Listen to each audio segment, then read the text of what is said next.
warahmatullahi wabarakatuh.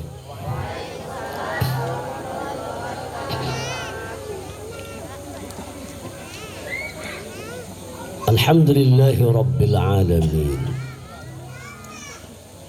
Al-qail fi muhkami kitabihi wa huwa asdaqul qailin. A'udzu billahi minasy syaithanir rajim. Wa innaka la'ala khuluqin 'adzim. Wassalatu wassalamu 'alan nabiyil karim. Al-qail fi hadithihi asy-syarif. Addibu awladakum ahsanat ta'dib. Wa 'ala alihi wa sahbihi ajma'in, amma ba'du.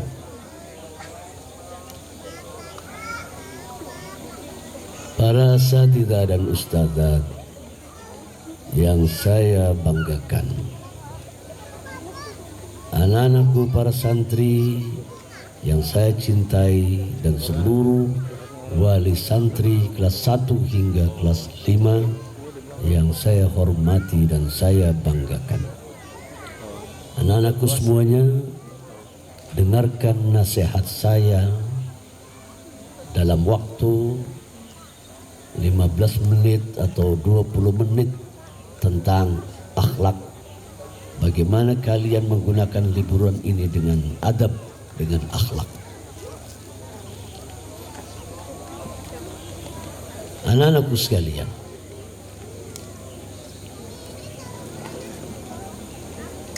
banyak orang alim kalau sudah diberi ilmu oleh Allah, mereka berbesar diri. Mereka berbesar diri. Nampak dari diri pribadi mereka sikap sombong. Padahal jelas-jelas Allah sudah menyatakan di dalam Al-Quran, wa ma utitum minal ilmi illa qalila.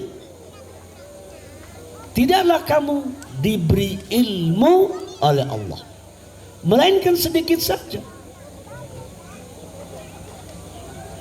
Kalau orang alim yang betul-betul alim, alama,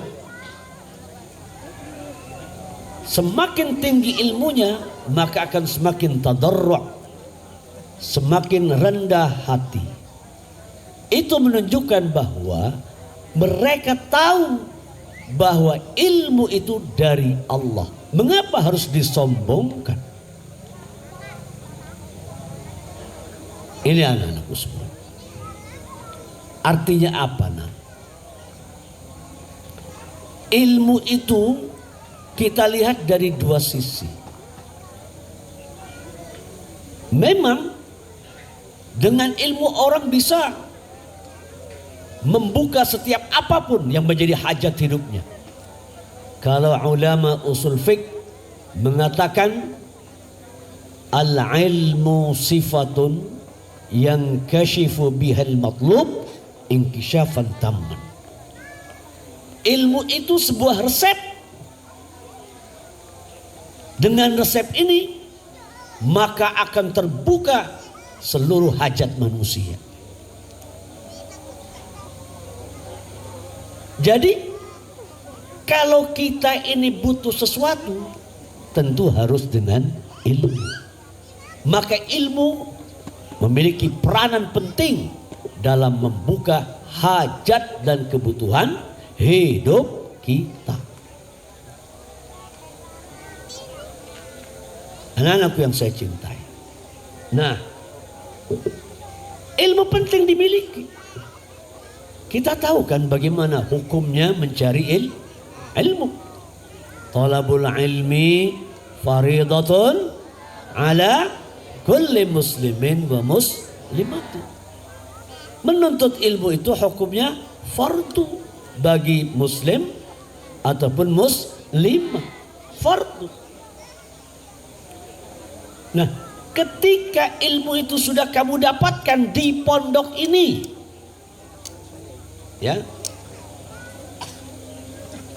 Lalu apa pengaruh ilmu itu pada kamu? Banyak orang alim hanya sekedar mengajarkan ilmu. Gampang. Kamu belajar di sini satu hadis, kamu belajar di sini satu tafsir, kamu belajar di sini satu mahfuzat, menghafalnya gampang, memahaminya gampang, bahkan mengajarkannya pun gampang. Apa yang kamu hafal tentang hadis? Umpamanya dalam hadis Rasulullah mengatakan, ini ilmu, sibabul muslimi fusuqun wa qitaluhu kufrun. Mencaci maki orang muslim itu adalah sebuah kefasikan, membunuhnya adalah kekufuran. Tapi mengapa orang hanya bisa menghafal, memahami? Akhirnya apa?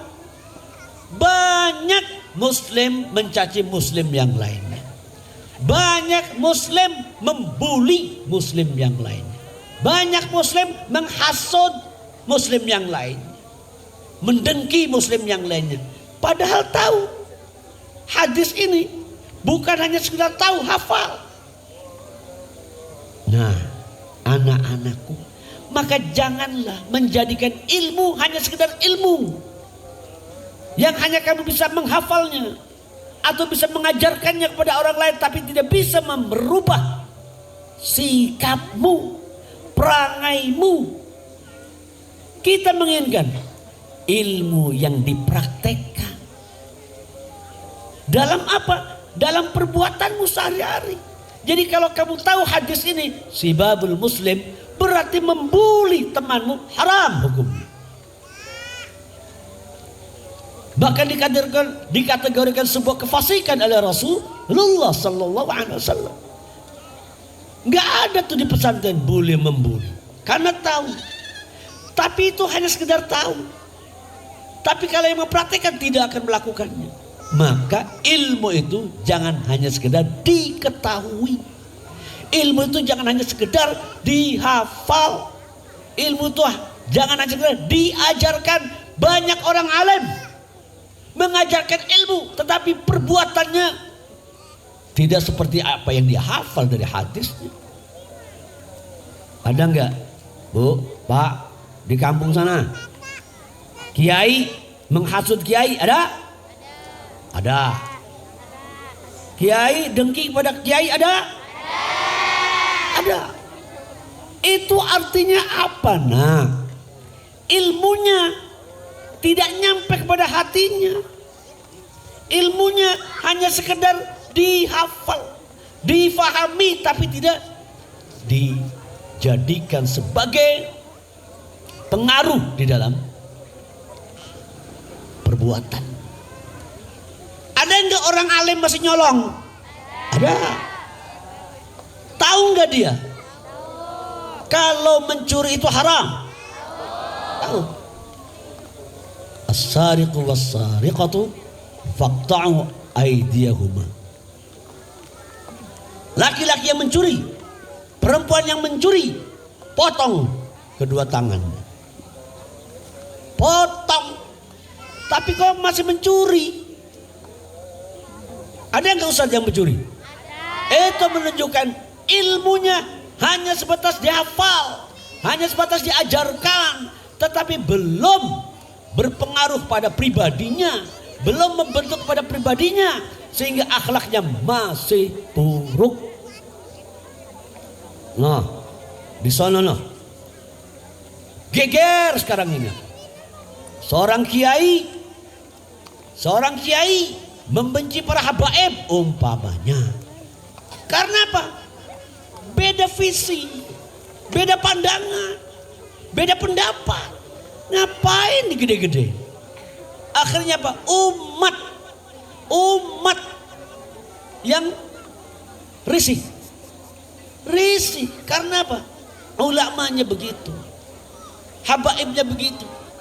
Oleh karena itu anak-anakku semuanya, Santi Al-Mizan, jangan kamu sekedar dapat ilmu di pondok ini, Jangan kamu sekedar menghafal ilmu di pondok ini, tapi bagaimana kamu mempraktekkan ilmu yang kamu dapatkan itu dalam perbuatanmu sehari-hari. Minum, makan sambil berdiri boleh apa enggak? Enggak boleh. Tidak boleh. Kata Nabi, la yashrabanna ahadukum qa'iman. Kamu sudah menghafalnya, hadisnya, ilmunya kamu sudah punya. Tapi adakah di antara teman kamu, minumnya kok berdiri? Kemarin kan kita baru belajar hadis dari Ustadz, la yashrabanna ahadukum qa'iman. Kok berdiri? Itu namanya ilmunya hanya sekedar dihafal, tetapi belum dipraktekkan. Ini yang kita tidak mau dari anak-anak kita, ya. Maka milikilah ilmu, tuntutlah ilmu, tetapi jangan hanya sekedar dimiliki, tetapi apa? Dipraktekkan dalam perbuatan. Ingat, dalam satu kata-katanya ulama mengatakan, apa yang dikatakan? Wa alimun bi'ilmihi lam ya'malan mu'adzabun min qabli abadil wathan. Ngeri sih.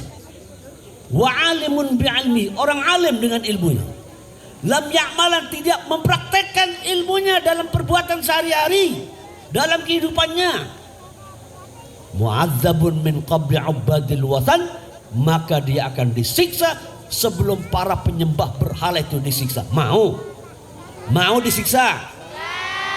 Kamu disiksa duluan sebelum para penyembah berhala itu disiksa, mau? Makanya ilmu harus dipraktek dalam perbuatan sehari. Wala taqul lahuma uffin. Kamu ingat, besok liburan, malam ini malah kamu dipulangkan, diizinkan pulang, bukan dipulangkan. Beda loh. Diizinkan pulang dengan dipulangkan. Kalau dipulangkan dosir. Diizinkan untuk berlibur. Kamu sudah tahu ini ayat. Apa ayatnya? Wala taqul lahuma uffin. Wala taqul lahuma uffin. Jangan kau berkata-kata dengan kata-kata yang kasar terhadap siapa? Kedua orang tuamu.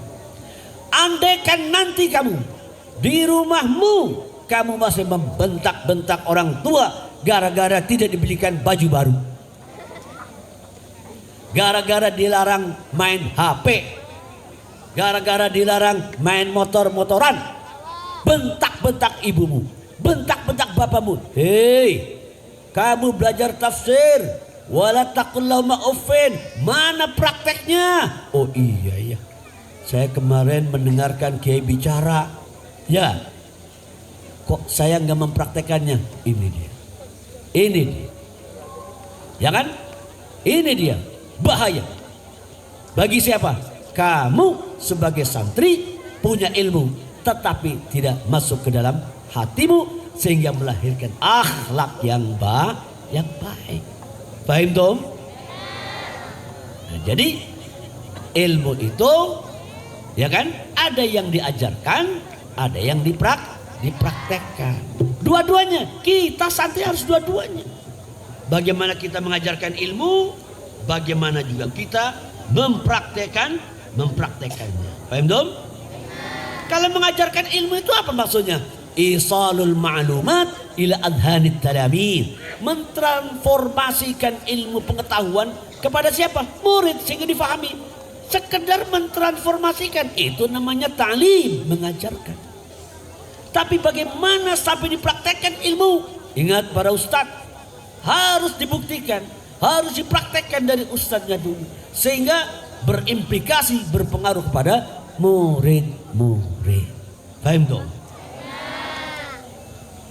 Nah, sekarang pada wali santri, Pak, Bu, anak bapak, anak ibu, kami didik di sini. Kami didik di sini dengan sebaik-baik pendidikan. Bagaimana supaya mereka berilmu, tapi bagaimana juga supaya mereka beradab. Karena apa? Ada sindiran Rasulullah. Jangan sampai kita meletakkan ilmu di bawah adab, tapi kita harus meletakkan adab di atas ilmu, sehingga orang terbimbing menjadi mulia karena adab diletakkan di atas ilmu. Apa kata Nabi? Al-adab fauqal ilm. Adab posisinya harus diletakkan di atas ilmu. Akhirnya apa? Adab ini yang akan membimbing orang alim dengan ilmunya itu. Orang alim akhirnya tidak hasud, orang alim akhirnya tidak hakad, orang alim akhirnya tidak ghadab, marah. Ini jangan kita menyaksikan kok antara alim dengan alim rame itu. Apalagi lagi pilpres, dukung mendukung. Aduh, hantem-hanteman antara kiai dengan kiai. Kiai seberang sana, kiai seberang sini. Iya. Seharusnya posisi kiai itu bagaimana? Nasaih, memberikan nasihat, memberikan pandangan. Hei, ini hak, hei, ini batil. Tapi gak berani. Batil dukung, hak dukung. Harusnya bisa membedakan. Ya, nah santri harus bisa membedakan itu. Ainal haq wa ainal batil. Mana yang hak, mana yang batil? Bedakan, dan kamu harus berada di dalamnya.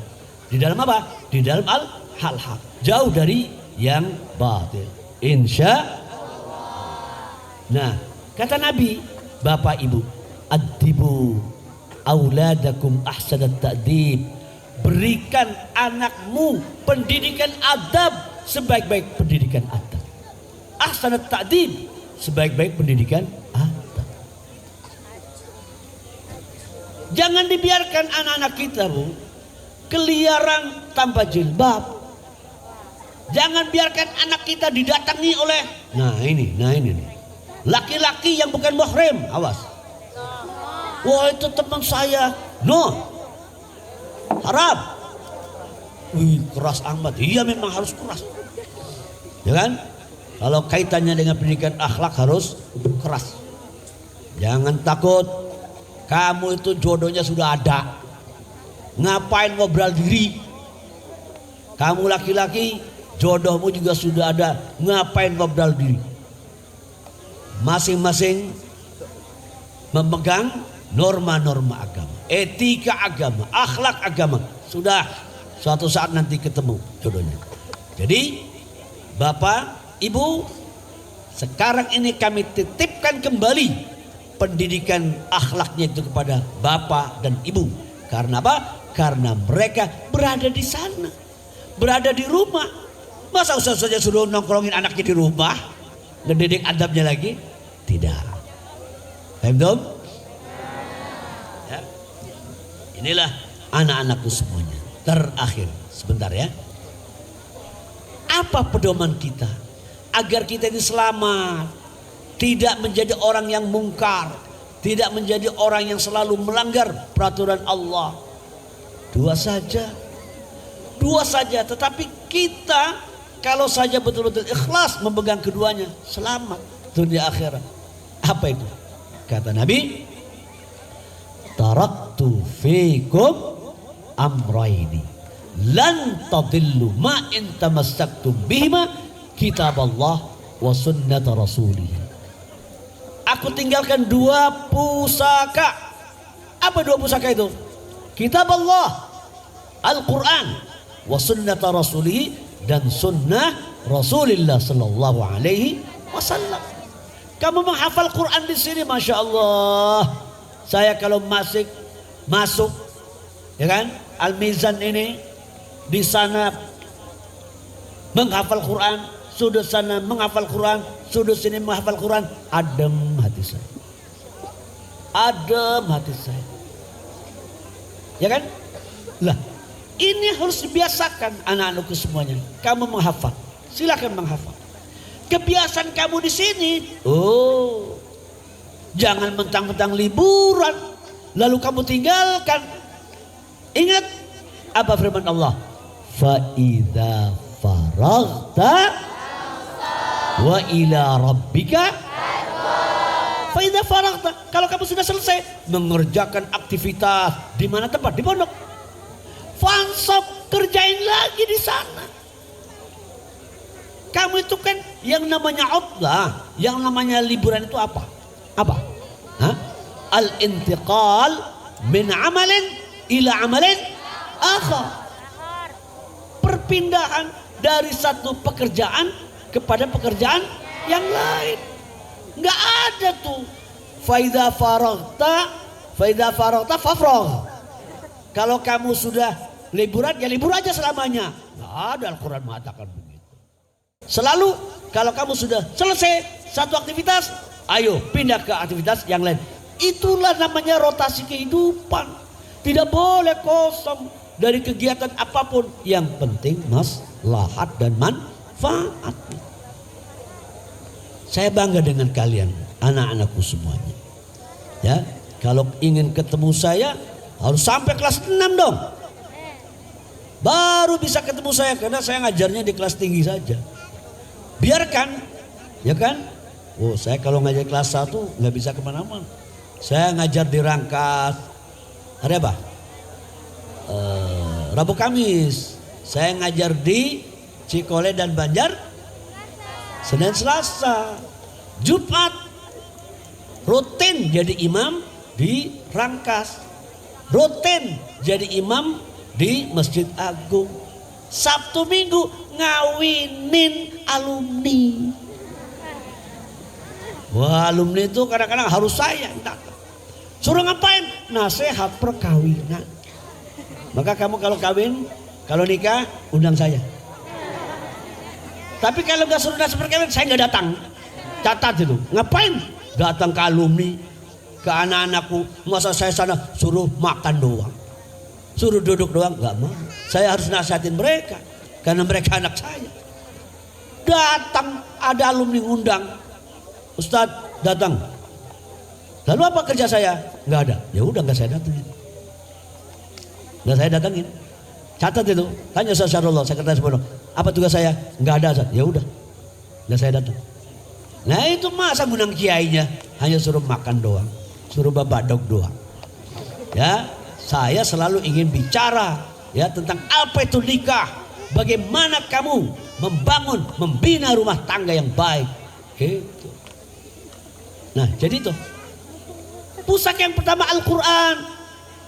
Al-Quran baca, fahami, praktekkan itu. Kamu jangan hanya sekedar jadi hafid. Lam tafhan ma fihi minal ma'ani. Kamu tidak faham maknanya. La. Kan? Walam ta'mal bima fihi minal amr wan nahi.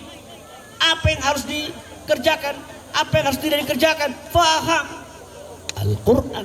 Baru itu Al-Quran menjadi petunjuk. Baru itu kalau Quran menjadi petunjuk. Karena banyak yang hafid, akhlaknya bobrok. Betul? Banyak qori, akhlaknya bobrok. Betul? Kawin cerai, anak di mana-mana ngelambak. Mau kamu? Nah, dikawinin qori yang kawin melulu. Ya. Makanya jadikan Al-Quran itu sebagai petunjuk. Bagaimana caranya? Hafalkan. Ya kan? Fahami maknanya. Jangan sampai situ. Praktekkan apa yang ditunjukkan oleh Al-Quran itu. Baru kamu dapatkan taufik, bimbingan. Yang kedua, pegang Al-Hadits. Ya kan? Bagaimana kehidupan Rasulullah, bagaimana cara makannya, bagaimana cara dagangnya, bagaimana cara bergaulnya, ada dalam tuntunannya yang bernama hadis. Ini anak-anak kita nih, silakan Pak coba hafal hadis apa? Matan arba'in. Berapa matan hadis? 42. 42. Coba hadis yang ketiga sama-sama.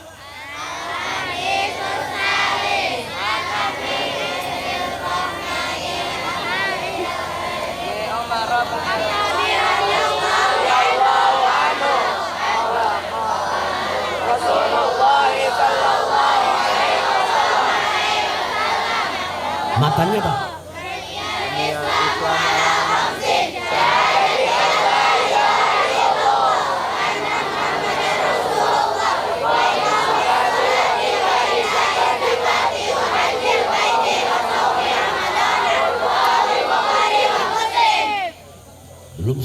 Al-Qur'annya. Tapi yang saya paling sakit hati nih, ini satu saja sakit hati. Udah di sini dibina, diajar, dididik, hafal 42 hadis, hafal satu kitab, hafal satu Quran, dicabut oleh orang tuanya, dimasukin sekolahnya gratis. Di sana padahal pendidikannya beda dengan kita. Akhirnya pas sekolah itu enak, dapat dapat isinya dari Al-Mizan. Ya Allah, ada anak yang pintar dipindahin, ya sudahlah itu maunya orang tua. Anaknya nggak mau, orang tuanya yang cari-cari sekolah gratis. Pak, Bu, gratis, nggak dapat pahala. Kenapa? Kita nggak kasih infak pada anak kita yang lagi nuntut ilmu. Ibu, bapak enak aja pengennya apa? Uangnya utuh. Padahal mampu, kecuali nggak mampu. Kalau mampu jangan, Pak. Kenapa? Kita ingin ujrah, pahala yang lebih besar, dibalas oleh Allah. Nanti kalau dituntut, kamu itu orang tua yang tidak memberikan infak kepada anakmu ketika menuntut ilmu. Cari-cari yang gratis. Saya memang betul, Bu. Anak saya keluarannya mana? Al-Mizan. Ustazah Falita Al-Mizan, suaminya Ustaz Afif Al-Mizan. Ustaz Afif Hafid juga. Ustazah Falita Hafidhah bagian. Tamat dari Al-Mizan, ngabdi dulu, ngurusin anak sakit, ya kan, mundar mandir di Cikole, lalu pengen sekolah ke luar negeri. Berapa ongkos di luar negeri, ongkos biaya kuliah sekian, boleh, mampu kita, supaya saya dapat pahala dari Allah. Tapi ketika di Inggris berapa biayanya nak? Sekian, waduh, aturan jatah buat bangunan, ya kan, dibikin biaya sekolah. Tapi apa? Besar. Ada beasiswa. Beasiswa itu kan didapat dari apa? Dia mampu. Nah sebenarnya sekolah di Inggris bukan kita nggak mampu. Bukan kita nggak mampu. Tetapi kalau kita ada yang lebih membutuhkan lagi apa? Pak, Bu, Al-Mizan itu membangun tanpa donatur. Paham Tom? Saya itu membangun Al-Mizan 1 butuh bangunan, Al-Mizan 2 butuh bangunan. Tidak ada bantuan Kuwait, Saudi Arabia, gak ada Al-Mizan. Dari mana? Dari sendiri. Maka di pondok ini ada berbagai macam usaha. Ada laundry, ada kantin, ada Pajero, Jordan apa tuh? Resto, Pajero, Jordan Resto. Ada travel, ada apa lagi? Ada kantin, koperasi dan lain sebagainya. Itu yang menunjang kita. Itu yang menunjang pembangunan kita.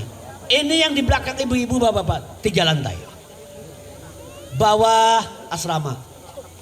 8 lantai 2-3-nya untuk kelas.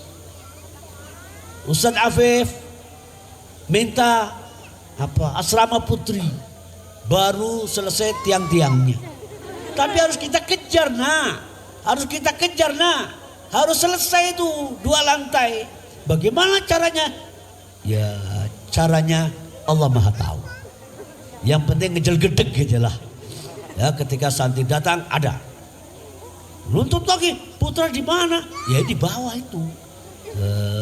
Nanti bekas kamu untuk Ustaz yang mau nikah gitu. Ustaz juga butuh nikah. Butuh perumahan gitu ya. Inilah saya melihat dedikasi guru-guru di kita ini luar biasa. Ibu bapak kuat nyaksikin anak tahfidz berjam-jam, coba berjam-jam. Itulah keikhlasan mereka. Maka jangan remehkan itu. Jangan remehkan. Kamu akan bisa melihat apakah sama kegiatanmu di sini dengan di luar. Silahkan buktikan. Dan kita akan menyaksikan kegiatan-kegiatan anak kita pada malam ini. Ya, itu saja nasihat singkat untuk anak-anakku semuanya. Berleburlah dengan ilmu dan adab. Jangan hanya berilmu dengan ilmu saja, tetapi dengan adab. Adana Allah wa iyyakum ajma'in. Assalamualaikum warahmatullahi wabarakatuh.